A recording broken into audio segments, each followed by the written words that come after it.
gentlemen, welcome to John Crump Live. I fill 50% of the requirement. I guess that's 1/2. Is that right? I'm live. I'm not John Crump.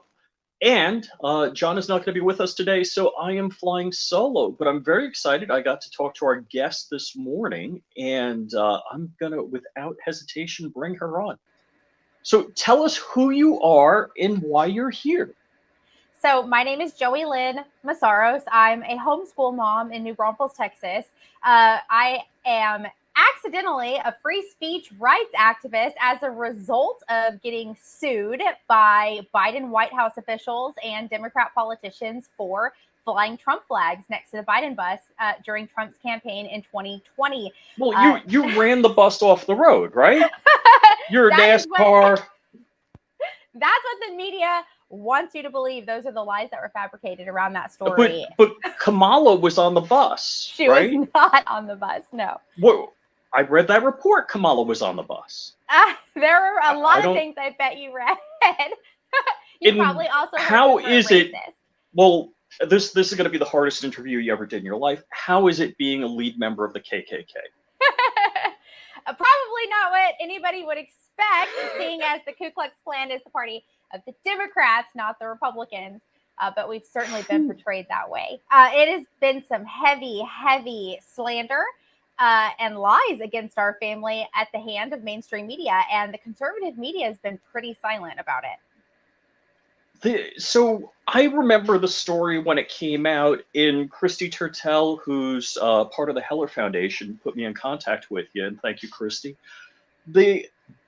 I had no idea this was going on, and it's just mind-blowing. So what you're getting, so there's no criminal case. Correct. There's no charges, no crimes committed, nothing substantial. This is a civil lawsuit where the occupants of the Biden bus, which consisted at the time of campaign staff, now are White House officials, they're claiming they have emotional damage from us driving next to them on the road, and they want to be financially compensated by average Americans, a single income household, for feeling PTSD from our exercise of free speech, which should be a protected right under the Constitution.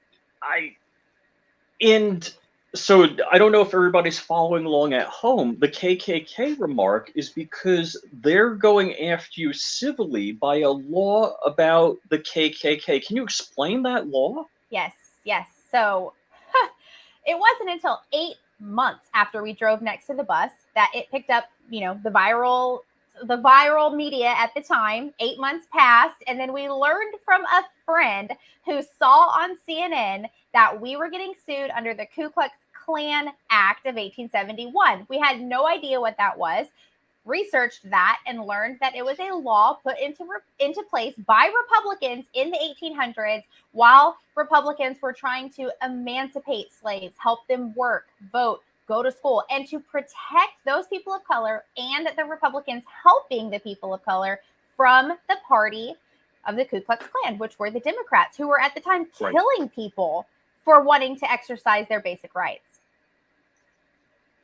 All right, so now the KKK Act of 1871, I didn't have it up here, I read it earlier, but it was like, hey, if you prohibit somebody from voting, which you didn't do, if you, intimidate them from voting, which there was no voting going on, and I think further down the act, it says, if you somehow deny them their free speech. Right. And they were driving a billboard down the road. So they have not met the requirements of using the law. You're right on track. All right. So I believe the legal wrangling on this is they said, we felt so intimidated that the next day, they manufactured. Yes. We canceled our appearance. That's right. And that's how you and your husband personally stop their free speech. Yes, that is what they're claiming. Along with, in the 62-page civil complaint, they're claiming that we must have had some sort of premeditated plan of assault to run the bus off the road. That must have been our plan. And so we were driving down the road. have your diary and calendar. It says, date book, run Biden bus off the road tomorrow. This is what they're claiming. And on top of that, say that they're using this Ku Klux Klan law against us because essentially our conservative viewpoint, flying the Trump flags on our vehicles is synonymous with white supremacy. And we must have also had a premeditated plan to suppress minorities from voting. So they link us to be like the Ku Klux Klan on horseback, but with our vehicles and Trump flags. Because somebody had a pickup truck. Yeah, we were driving down a road that we pay taxes to drive on, exercising free speech in the same way that they were. We had Trump flags on our vehicle. They had Biden's name all over their bus, and we're both driving down the road. And you know what? In America, everybody has the right to exercise free speech in the way that they want to do that. And just because it is offensive to you or you don't like it does not mean that you can bankrupt somebody and ruin their lives over it. However, what we're experiencing with our family is that happening. And what's scary is it's at the federal level of the U.S.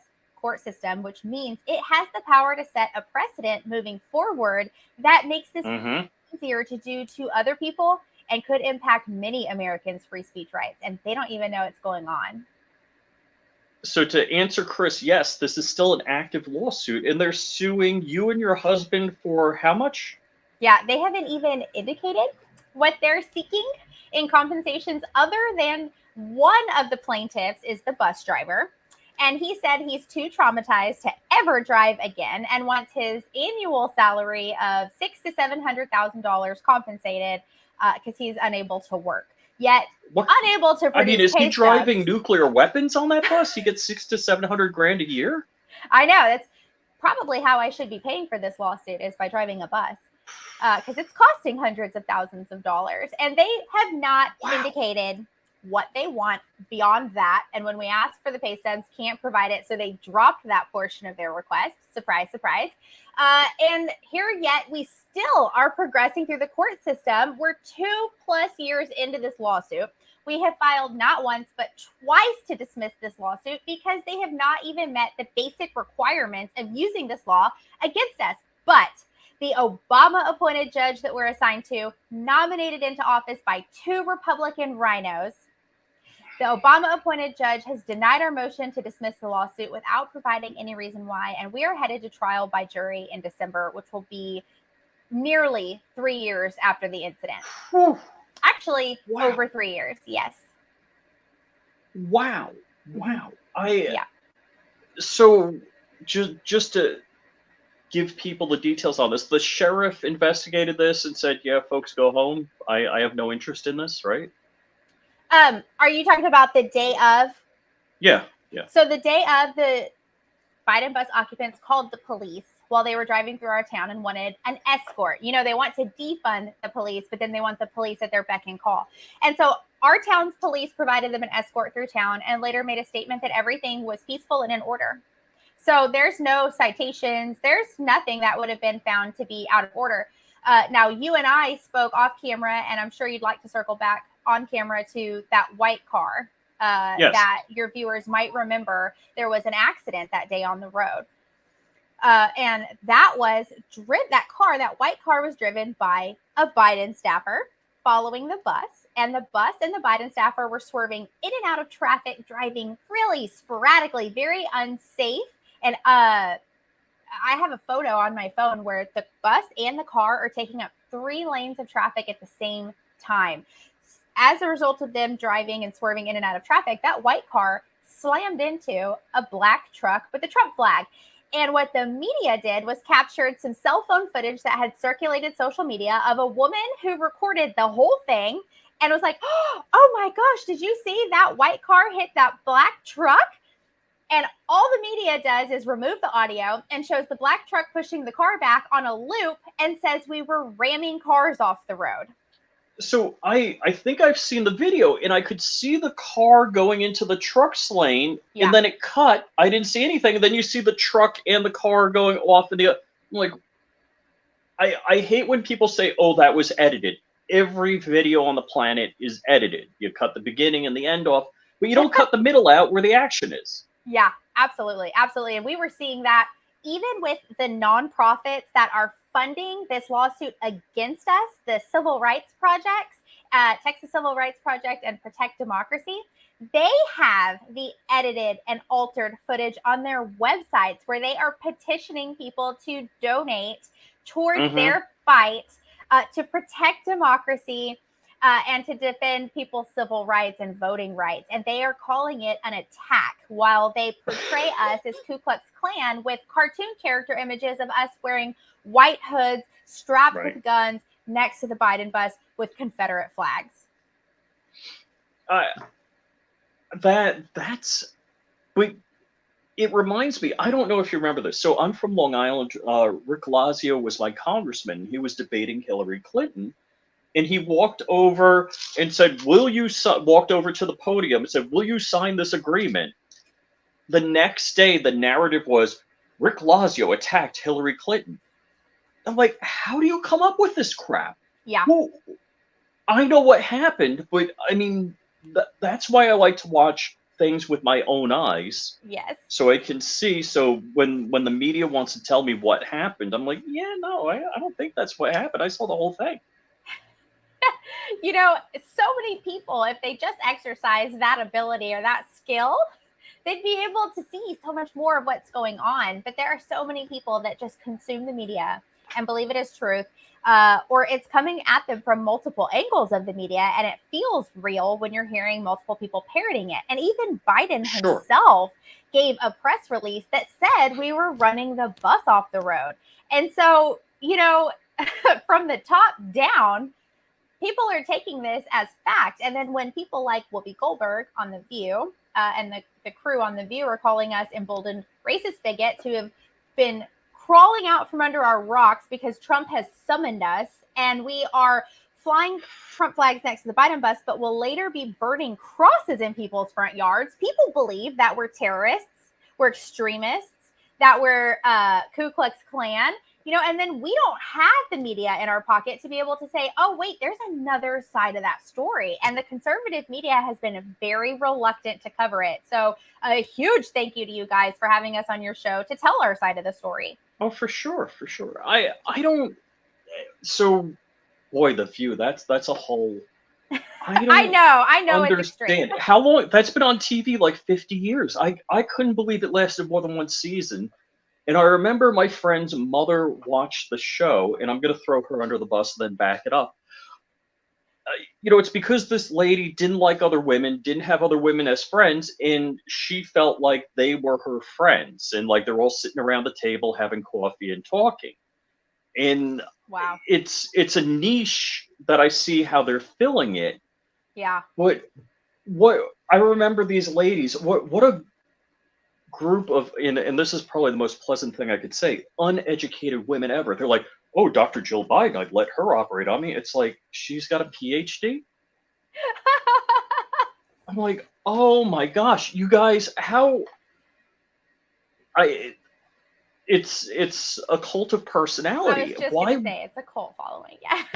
Why would you, I don't know who Jill Biden is. I don't know what kind of PhD she is. And you know, certainly because, you know, her husband's been a senator and now, you know, vice president, now president, doesn't mean you want her to be your surgeon.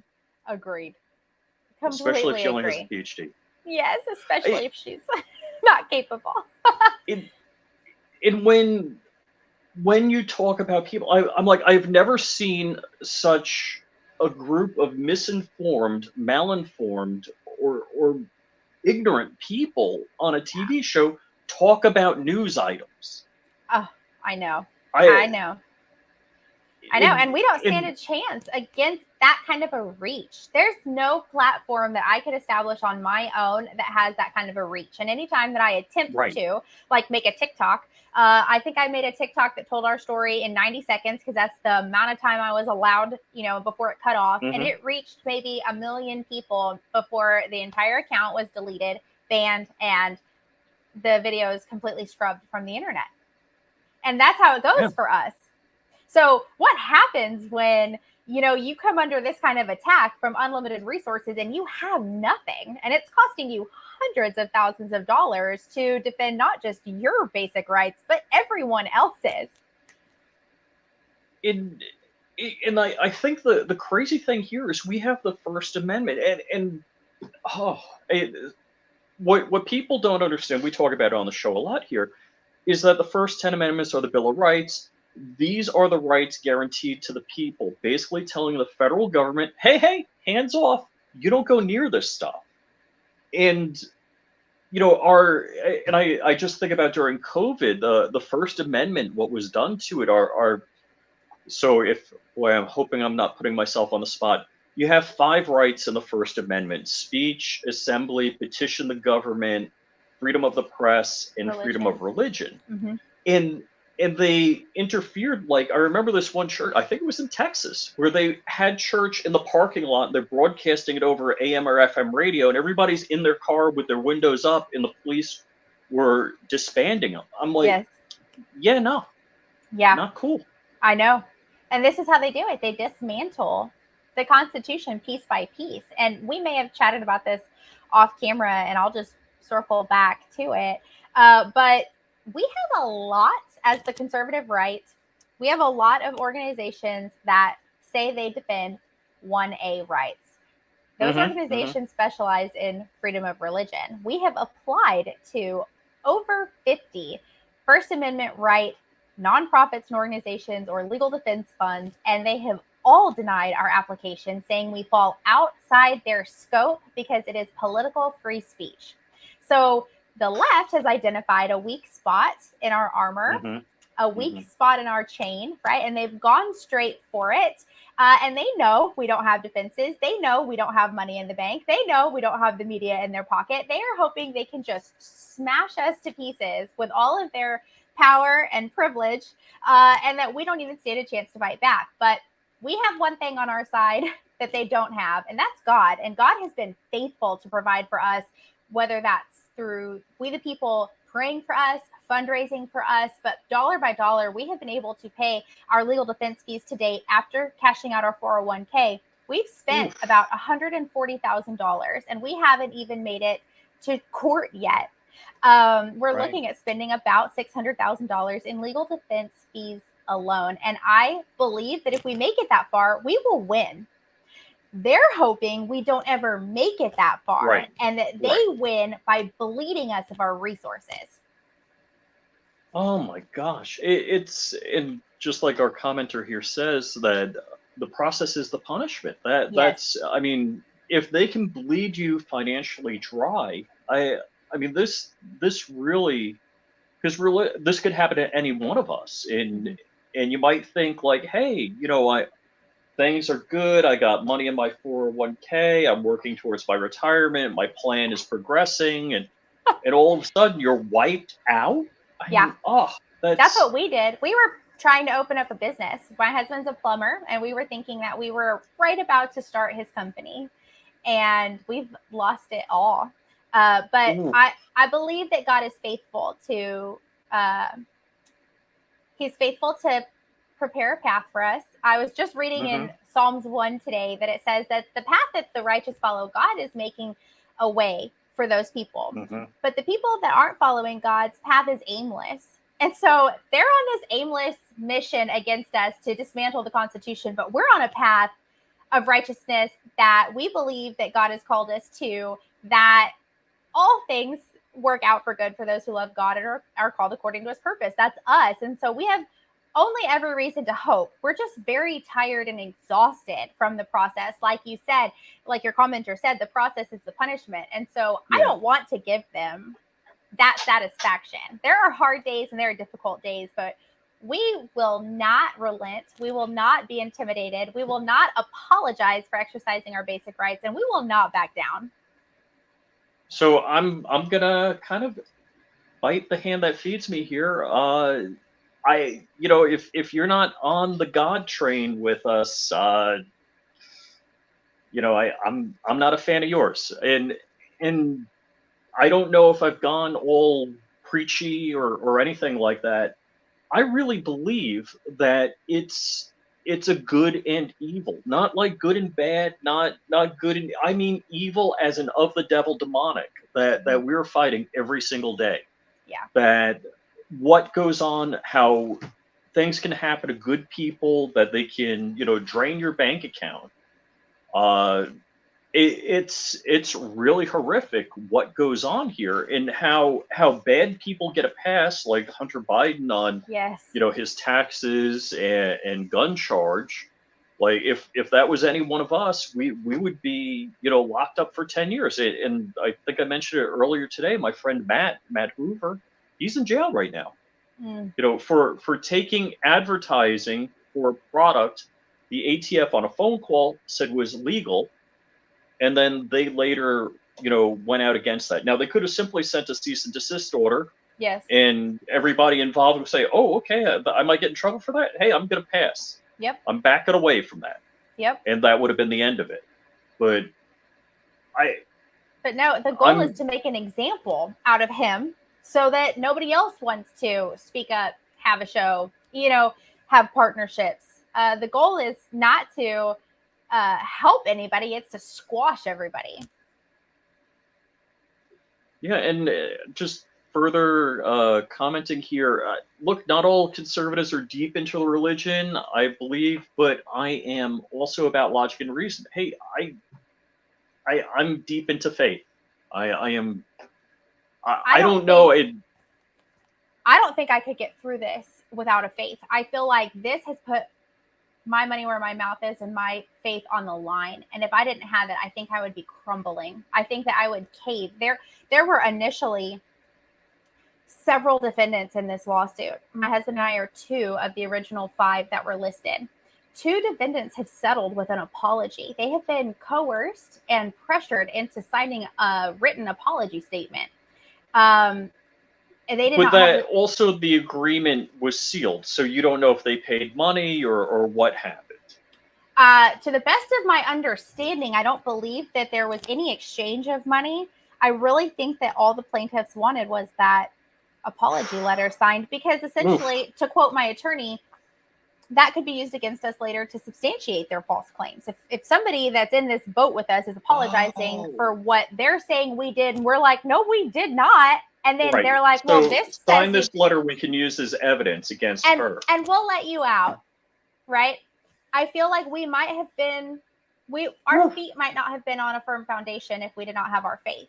And so, like I said, we will not apologize. We will not relent. I believe God is bringing us to victory. And so, I would say my faith has grown astronomically in this season of my life that could have crushed and destroyed me, but I have found joy and strength and purpose in.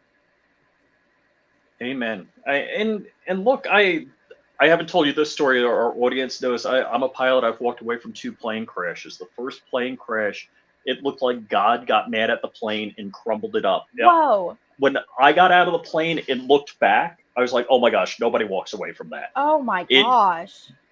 It was crazy looking. And I mean, so when people talk to me about faith or they don't have faith, or I'm like, no, God gave me a reason to have faith. Yeah. It's like, I got you. And I get choked up about it. I don't generally. So here's the reason I don't talk a whole lot about faith, and not that I don't want to, but I get very emotional about it, and I don't want to be sitting there blubbering on the camera. But yeah, I believe in everything in the Bible. Period. Yes, and as such,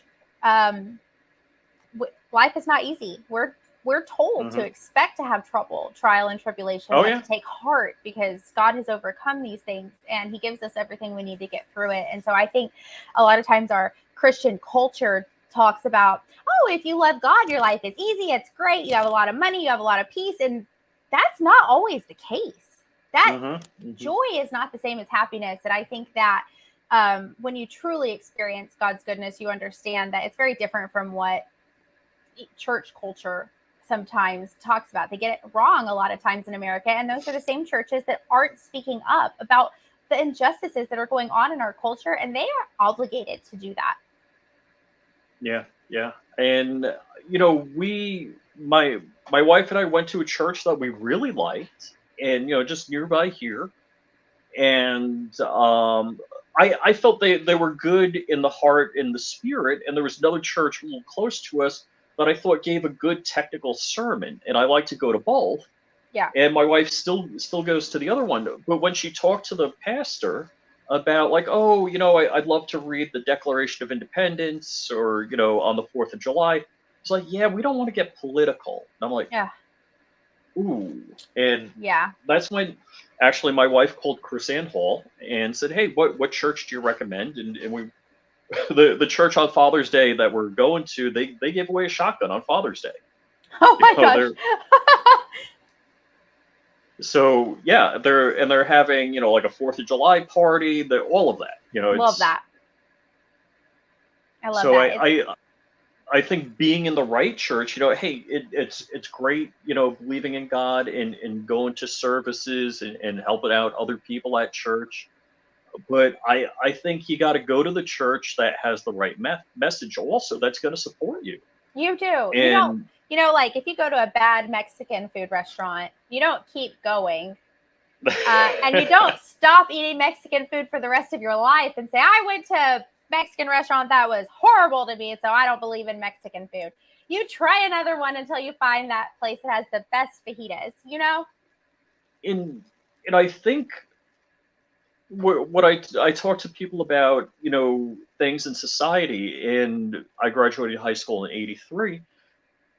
And back then, you couldn't bring recording devices to concerts like if you went to a Yeah. concert. And basically, we now have mass non-compliance. Everybody brings a full video studio with them to a concert, Yeah. and nobody's stopping them. Yep. And the same thing about this. I mean, they can't. It just seems to me way too manufactured. It seems they immediately figured out they were probably going to cancel the appearance the next day anyhow, because the Oh, dozen people that showed up that day. hands down. I have to just interject here. First of all, when we learned that the Biden bus was driving through our town, which was the same day it came through town, just really a couple hours prior, we were like, oh, I wonder where they're going, because maybe we could do a counter protest at the event, right? Yes. Stand on a street corner adjacent. And we couldn't find anything anywhere. Like, there was no posted or listed campaign. We were looking on their sites. We're looking on, like Googling search words like Biden Harris campaign, Texas, like we were very curious where this bus was coming from and where this bus was going. And absolutely nothing was anywhere visible, which is very curious to me. I have seen photos from the Biden bus being parked downtown San Antonio at the Alamo Dome, which is a large event center. And there were about 12 people total there. They had the white circles painted on the ground at the time, with the social distancing. The there hula were maybe, hoops. the hula hoops, maybe 12 people max. And the bus drives through New Braunfels and then says, or our town, and then says they had to cancel their stops moving forward. Well, that's fascinating to me because I've never seen that there were any stops scheduled. So how do we even know that there was actually a campaign scheduled? It almost feels you're like right.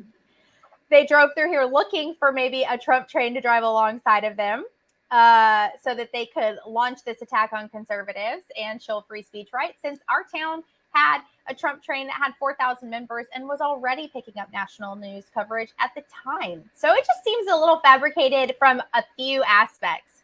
Sure.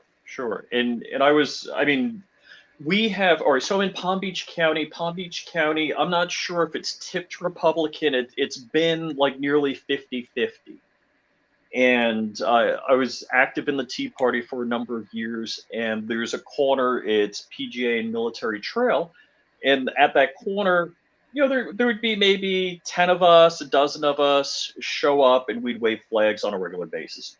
Well, as it got closer to the election, we had like 2,000 people showing up and waving flags at that corner. And now, at one time, it was very astroturfed. On the other corner, there were like 24 Biden people, all with their perfect Biden signs that they were handed. Yes. And I would go to these events and live stream them. And at this particular event, hey, I'm all for freedom of speech. I'm for them having their freedom of speech. Mhm. I I'm gonna say personally, when you yell obscenities, that's just rude. Yeah. If people drive by and I'm waving a Trump flag, they go like that. Fine, I got your point of view. Yeah. When you yell, something nasty, that's just not right. But Agreed. I went over, because I'm live streaming and I'm live streaming, the Biden people. I got stopped by cops. I'm on the sidewalk. I have just as much right to be the short man syndrome. Little cop just kept staying in front of me. And I'm like, hey, I have freedom of passage on the sidewalk. You have to let me go. And he kept like body checking me. And it's like, dude, it, the people, and they weren't pleasant. Oh Like yeah. I want to get video of them. And, we would have people that would come by to intimidate us. They drive by in cars or say nasty things. And Yep. if anybody, I knew a number of people. It was impossible for me to know all 2,000 people, but the core people, it's like, fine, that's your opinion. Have a nice day. I'm not one that I want to be confrontational about it because I believe everybody has the freedom of speech. We're Right. in public. You have just as much right to freely say things as we do. Yes. And I'm just shocked that this law is being applied against you. It sounds like they probably had a brainstorming session Mhm. for a number of months to figure out Yep. what can we do here. Agreed. And how do you think they picked you out? How do you think they got your name? You know, we've been asked this question a lot, and we asked it ourselves because I remember when the viral video, the video that everybody recalls that just went everywhere, Trump himself retweeted it and said, "I love Texas," but it was the bus going over an overpass, and then all the trucks with the Trump flags driving with it. I was like, oh man, you can't even see our truck in that video. Like, we couldn't find our truck on any of the videos that were circulating the internet. We're like, man, like, we swear we were there. It was really cool. Right, This right. is before we got sued. We're like, we promise we were there. It was awesome. And so I'm like, how did we get picked? We couldn't even find ourselves in the footage. And I can't answer that question. They included a screenshot of my social media posts where I said we were there and I posted pictures. I said we gave them a friendly Texas welcome and whatever. They included that in the civil complaint, so I know that they were stalking me on social media. But back to faith, I believe God picked us because He knew that we would fight. So I don't think that it makes a lot of sense with what we can see or reason through. I just believe that we were picked by God, not by the progressive left. Wow. And it's like we got word Kamala Harris was going to speak at Palm Beach International University or whatever in Palm Beach here. And like, I don't know, less than 2 hours notice, there was nearly as many of us Trump people there as there were Biden people. Yeah. And like you were saying, on the View, they're talking about crawling under a rock. So I've got my Trump hat on and I'm live streaming. And this lady, very full of herself, she's like, "Is this the first time you're at university?" I'm like, "Lady, I'm a 1,000-hour instrument rated pilot and a cloud engineer for a global network. Let me know what you do for a living." And it's like these people have these thoughts that we are somehow, if you're Yes. for conservatism, you're for Trump, you're somehow slightly above Neanderthal.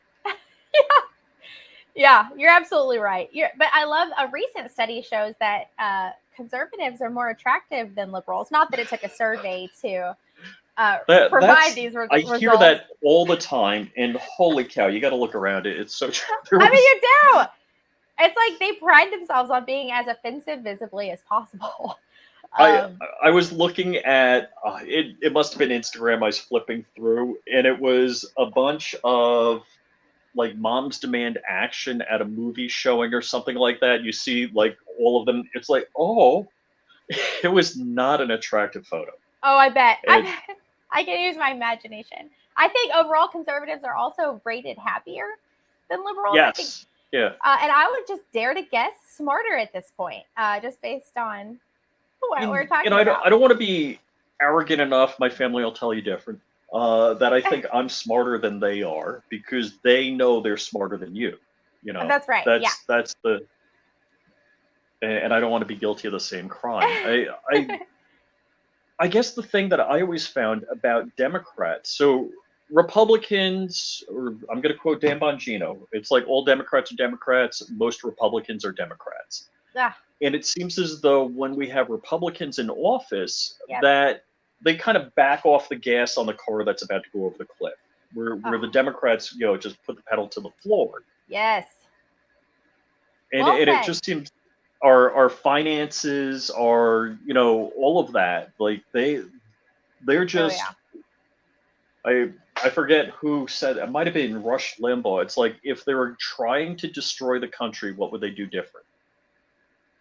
I'm like, if their intent was to destroy the United States, destroy our economy, demoralize our people, what would they do different? And I look at that.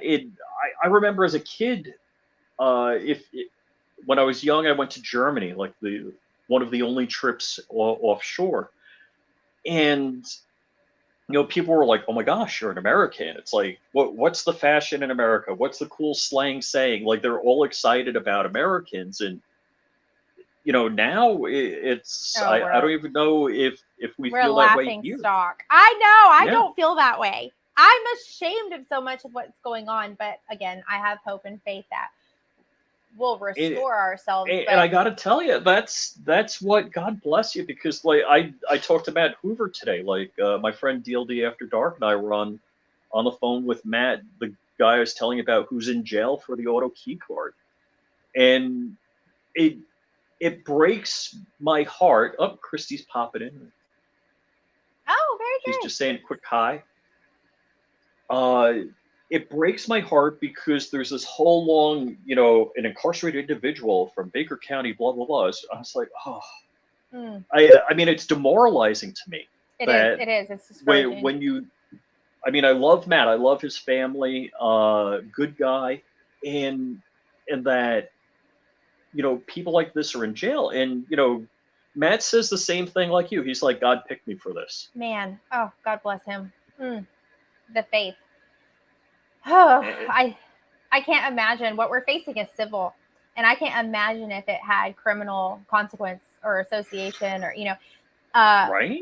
I mean, they have ruined our lives to the best of their efforts just on the civil case. I can only imagine what Hmm. people like Matt and those with January 6th and others we don't know about because Oh conservative my! media isn't covering it. Guess who was almost there on January 6th with his wife? It's like Hmm. Mark's like, we ought to go. I'm like, Yeah, yeah, I don't know.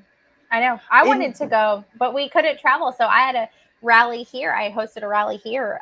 Well, many of my friends were in January 6th, and I saw the footage on their cell phones where people were like, hey, opening the gate and pushing them through, hmm Um, hmm so I feel like a lot of what's happening to us in our family, there are a lot of similarities with January 6th. It's a free speech Sure, issue, but those yeah, are people that have been pegged with criminal consequence versus us with the hmm civil lawsuit. So the best they can do with us is financially deplete us and try to wreck us emotionally while intimidating other people. But there are so many similarities, and not just with January 6th, but also with what we're seeing with Trump.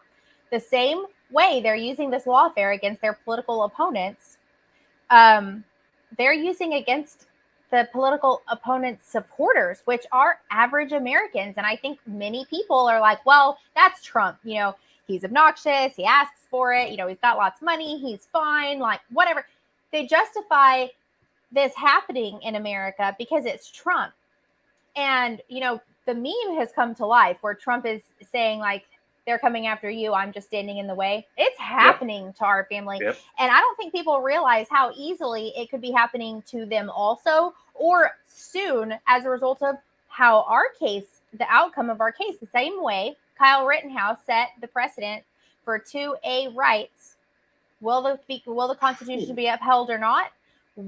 Our case sets the precedent for 1A rights. Will the Constitution be upheld or sure, not? And political free speech is coming under attack more and more by design, and we have zero resources on the right to defend it. There are no nonprofits stepping up. Our elected officials refuse to get involved. They have claimed they're lawmakers, And so they can't get involved in a lawsuit. It's a conflict of interest. But these are people who have sworn an oath to defend our constitutional rights. We're their constituents, and they are refusing to get involved. Mm-hmm. Have you met Kyle Rittenhouse? I have not. I would love to be in touch with Kyle, and I have no means to do that. And just being a homeschool mom, I feel like there's so many people I try to tag, email, DM, and I just never get through. So John knows him. I've gotten to talk to him on the phone. Actually, John was at an event and he hands the phone to him. And my gosh. What a nice guy. Just really absolutely the nicest kid in the world. It's a shame what's happened to him. Yes. But he's really a happy-go-lucky guy. Just like I don't know. I don't want to say like you've seen on TV because you might see CNN making him the devil. But yeah, just good kid. Oh, I've seen his cheer. I know exactly what you're talking about, and that's that joy that you can't explain when things are going so terribly wrong. And I have so much respect and admiration for the fact that he's going back after. There's got to be consequence for what happened. It's not just enough to get through it and for it to be over with, but to hold people accountable. And that is our goal. I want to not just win this and ensure a victory, but to hold the left accountable for weaponizing the law system against average Americans and for it costing so much emotionally and financially. And so we created a website where people can donate to support our fight currently, but we hope that that will become an organization that meets the need that's missing right now. We created freespeechdefender.com, and at freespeechdefender.com, people can learn about our story, donate to our story, but we hope that that transforms and we recuperate the legal expenses we have, spent up to this day. We restore those and we help other people defend their First Amendment right to political free speech, which is why I say I really believe God opened our eyes to political involvement, to free speech activism, and to this path, because it's a missing resource in America and it is under attack. Mm-hmm. Mm-hmm. And, it's a funny thing. I was talking to Matt Hoover this morning and he wants to do the same thing. I pray every day that he gets acquitted. Yes. So the jury had found him guilty and they filed a petition of acquittal, and the judge is the 13th juror and the judge could acquit the case. Okay. And, we're all very hopeful of that because the judge seemed very fair in the case. And I haven't read the transcript. I only know what Matt has told me. It seems like Matt believes that this was, really a BS case, right? And that it wouldn't have come back guilty, right? It just really seemed that way to me.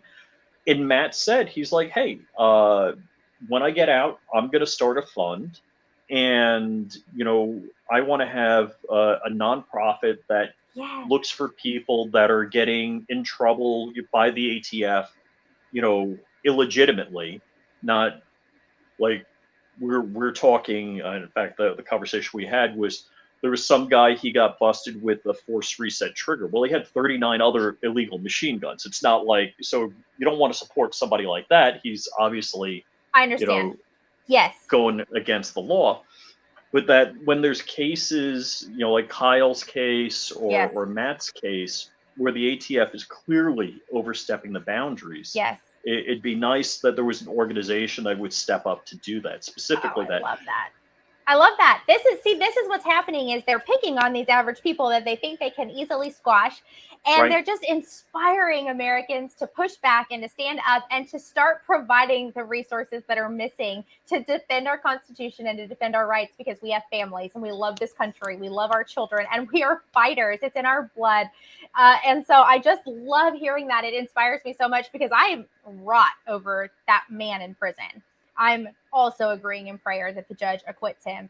And I'm glad to hear that that judge is reasonable, because a lot of what we're seeing in lawfare is that you get assigned to a district that's very biased, very liberal demographic, where the panel and the jury is going to be against you. The judge appointed against you. The case false and frivolous. Then there's no chance for you to defend yourself. The information that they're turning over, what should be public information, gag orders are put on it. I see that with Trump. That happened with us. I'm wondering if that happened with him. And so I'm very encouraged to hear that he's got a level-headed judge, and that I'm hopeful in that as well. But I love that he has a sense of purpose, and that man will be unstoppable. And he'll have a whole new purpose and mission coming out of it. And they just woke a sleeping giant. Oh, I believe so. So now your case, you said that it's not the right jurisdiction. Can you explain that? So I'm sorry, what I'm saying is like it's a biased jurisdiction. So like where our case is filed is in the Western District of Texas, federal court, being Austin, aka mini California. So the jury Okay. of our peers is not a jury of our peers. A jury of our peers here in New Braunfels, Texas, which is the largest county or the reddest county in Texas with the highest number of voter turnout to vote Republican, would be a jury of my peers. That's the county I live in, but they have strategically filed this in Austin, the same way we see Trump dealing with, the New York case. And it's like, Oh, ooh, it's that one. it's just they strategically make everything work in a machine the way they want it to work against you so that they win and you have the least amount of resource and opportunity, and they just play the system. And they're getting all too good at it, all too comfortable at it. And the conservative community is either lacking in resource, or the resources that do exist are so far and few between that the people are just stretched too thin. There has to be more of a stepping up. So the jurisdiction that they're in, the district that they filed the case against you, were you physically in that? Was the bus in there? The bus ultimately stopped. So the bus drove from the south tip of Texas all the way to Austin, which I would assume is several hundred miles over the course of several hours. And they said that we tried to run them off the road. Well, you drove hundreds of miles and parked when you felt like it, right? And they parked in Austin. We never, ever went to Austin. We drove with them through New Braunfels and into the next town, and then turned around and came home. They parked in Austin, so they're filing this in the Western District, which is Austin, and I still am not even clear or unsure how that's the case. But I guess because it's federal court and there are these districts, maybe I really, I don't know. They just get what they want. They just have this magical way of just getting everything that they want. Anytime we make any kind of appeal or request with the court, it's an immediate no, or we're left hanging for months. And we spend tens of thousands of dollars waiting, and it's a no. They file something, and it's like, yes, yes, yes, yes, yes, including that protective order, putting a gag order on us from talking about this lawsuit when they're turning over documents that would prove they're fabricating this story. So, for example, their cell phone records that day, or email correspondence, or video footage, they're marking confidential. The judge has said, sure, anything you mark confidential, they can't talk about.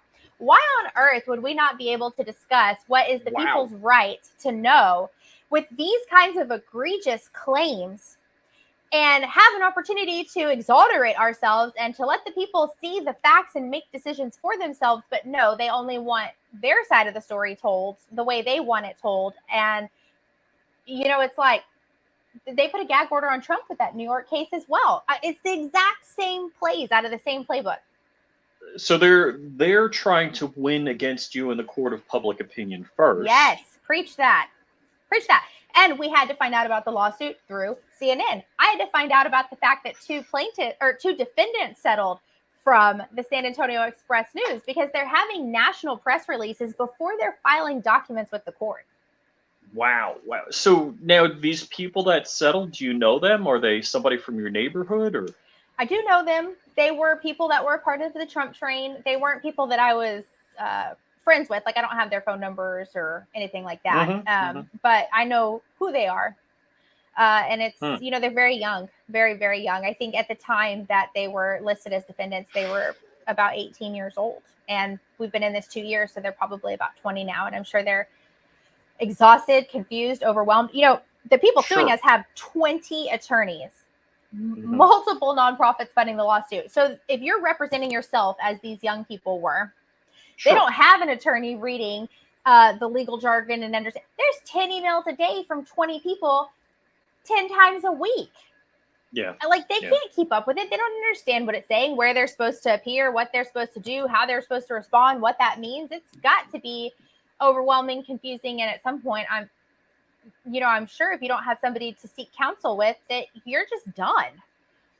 And so thank God we were able to get one attorney to represent us. And he was willing to take us on a fundraising contingency, because all the other attorneys we spoke to were like, oh no, see, here's the thing. They're using lawfare. And so they're going to make this drag out as long as possible, probably through the 2024 election. They're telling us this in 2020. We can't afford to take you for that long. And if you're fundraising, we really can't afford you. That's way too much liability. And so this was the only man that was like, I'll do it. I'll do it. Wow. Yeah. And that's the craziest thing, that they can, procedurally bleed you dry. Yeah. Because I know I've hired lawyers for things. It's like, for them to read an email, that costs you $100. I'm like, yeah. Oh yeah. I'll just add to that. We're currently in the depositions where they're interrogating our friends and family members that either were witnesses that day or people that just know us. You mean fellow KKK members? Right. That's what they would classify that as. Yes. And so they're allowed 7 hours to depose somebody. And they are using every second of the 7 hours to ask the most invasive, ridiculous, interrogating questions like, what Bible verses do you read? And what do you pray about at your Bible studies? And the kinds of questions that they're asking these people in these 7 hours are either completely irrelevant to our case, they're infringing on their rights, or they're throwing a dragnet out, trying to just bring anything back that they can use against us, which they found nothing. But they drain the clock down to the 7th hour, completely fatigued the people that are being interrogated. And that leaves no time for our counsel to make any objections or ask any questions on the record. Essentially, because at that 7 hour mark, the videographer shuts his camera off, the recorder shuts her recording device off. And if we want to go on the record to say anything and the time has run out, we have to depose that person. But likely we won't, because we need to be deposing the plaintiffs and the people that are going to help build our case. And so they have, this shouldn't surprise you, additional requests approved for depositions. We currently do not. We have less than they do. But those depositions, our attorney costs about $400 an hour. We're looking at a 7 hour day with lunch, with breaks, with travel. They refuse to do them in any consecutive order. So it's all sporadic. So all these attorneys are flying in. We're looking at, if you just basic math, $119,000 in deposition process. This is how they do it. And so it's so critical that we gain support from the American people to fundraise, to continue to stay in this fight. This is how they want to win. And we want to show them we've got the support, that they can't beat us that way. So if your viewers would be so gracious to financially and prayerfully support us, they can do that at freespeechdefender.com. And we would be indebted. The American people are our heroes.